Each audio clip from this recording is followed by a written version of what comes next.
आप सब लोगों को मेरा नमस्कार और वीडियो देखने के लिए बहुत बहुत धन्यवाद। तो गायत्री गीत में आप सब लोगों को स्वागत है। आप सब लोग कैसे हैं? आशा करती हूँ भगवान की कृपा से आप सब लोग अच्छे ही होंगे। मैं भी ठीक हूँ थोड़ी सी। तो आज का जो गीत है, बहू को मछली खाने तो आता है पर बनाने नहीं आता। आज सास ननद जब मछली बनाती है तब बहू कैसी खाती है, तो सुनिए। यदि ये गीत पसंद आता है तो लाइक, सब्सक्राइब और शेयर ढेर सारा करें और कमेंट में लिखिए ये मछली वाला गीत कैसा है। तो सुनिए। मोरा पिछुआरवा हो छिछिली गरहिया, मोरा पिछुआरवा हो छिछिली गरहिया। हरे देवरा मारे लगले हो, देवर मारे लगले हो, देख चलावा मछरिया। हाँ देवर मारे लगले हो, देखा चलावा मछरिया। हारी भर मरले करहिया भर धोवले, हारी भर मरले करहिया भर धोवले। हर ननदो पीसे लगली हो ननदो पीसे लगली हो, रच के सीले पर मसालावा। हाँ ननदो पीसे लगली हो, रच के सीले पर मसालावा। अब सास ननद जब मछली बना देती है तो देखो बहू कैसे थोड़ा सा खा लेती है, और ननद जो है वो देखिए कैसा झगड़ा लगा देती है। तो सुनिए। हाँ सासु ननदिया बनवली मछरिया, सासु ननदिया बनवली मछरिया। चूरा के खैली हो, हाँ चूरा के खैली हो, सास बनवली मछरिया। चूरा के खैली हो, हाँ चूरा के खैली हो, सास बनवली मछरिया। छोटकी जो ननद रहेली वो बड़ा होशियार रहेली। भौजी के मुँह बार बार देखा तारी कि का खा तारी का पिया तारी। अब देखा कैसे झगड़ा लगा दे तारी।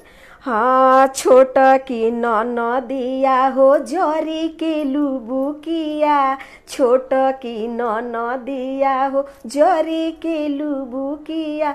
आय दादा ये तो बोर कैली हो, ये तो बोर कैली हो, दौड़ल जाली हर वही। तो बोर कैली हो, दौड़ल जाली हर वहिया।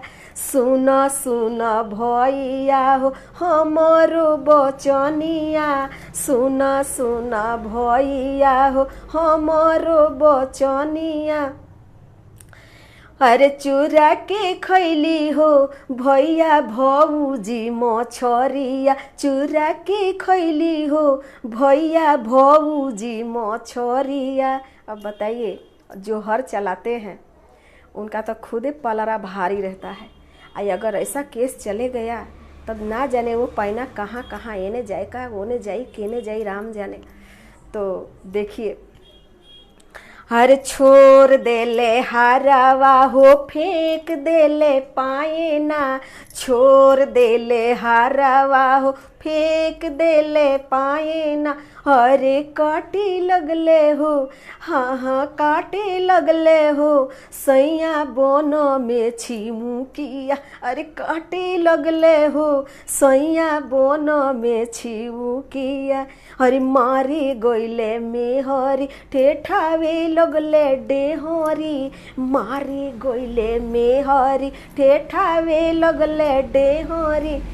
अरे रोवे लगले हो, माई कही कही के चूल्होनिया।